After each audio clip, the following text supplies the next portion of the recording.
আসসালামু আলাইকুম। তোমাদের সাথে আমি নতুন রেসিপি শেয়ার করতে চলে আসলাম। ফুলকপি ছিল, বেগুনি ছিল, ধনিয়া পাতা অনেক ধরনের। চলো কথা বলতে বলতে এখানে আমি বেসন, ময়দা আর সব কিছুর ভেতরে পরিমাণ মতো হলুদ, নুন, ধনিয়া আর গুঁড়া সব কিছু দিয়ে দেখো ওখানে পানি দিয়ে মেখে নিয়ে রেখে দিলাম। তারপরে কড়াইতে দিয়ে দিলাম পরিমাণ মতো তেল, তারপর দিয়ে দিলাম ফুচকাটা ভেজে নেব। এখানে কিন্তু ফুচকাও থাকবে আজকে। সো এখানে ফুচকাটা ভেজে এখানে লাল লাল করে দেখো আমি উঠিয়ে নিয়েছিলাম। তারপর চপের পালা।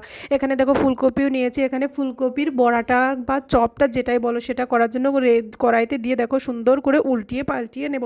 খুব সুন্দর করে টাইম নিয়ে ভাজতে হবে যাতে ফুলকপিগুলো সেদ্ধ হয়। এই তো তারপরে দিয়ে দেবো ডিমের চপ।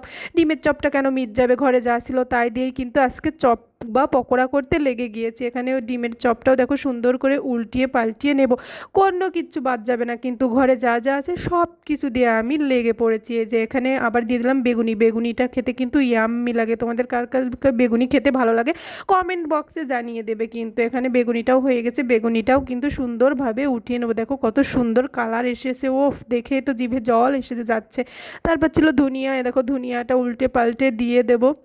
সুন্দর করে ভাজা হয়ে গেছে। তারপর এখানে ছিল টক, ইমোশনাল ছেলে মেয়ে উভয়কে।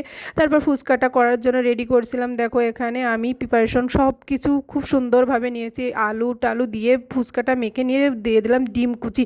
দেখো খেতে কিন্তু অনেক স্বাদ হবে, কি বলো বন্ধুরা। আমি তো প্রায় প্রায় এভাবে ট্রাই করি সন্ধ্যাবেলায়। তোমরা কে কে সন্ধ্যাবেলায় এগুলো খেতে পছন্দ করো প্লিজ কমেন্টে জানিও। আর প্লিজ যারা যারা এখনও সাবস্ক্রাইব করনি তারা আমার ইউটিউব চ্যানেলটা সাবস্ক্রাইব করে দিও। আল্লাহ হাফেজ।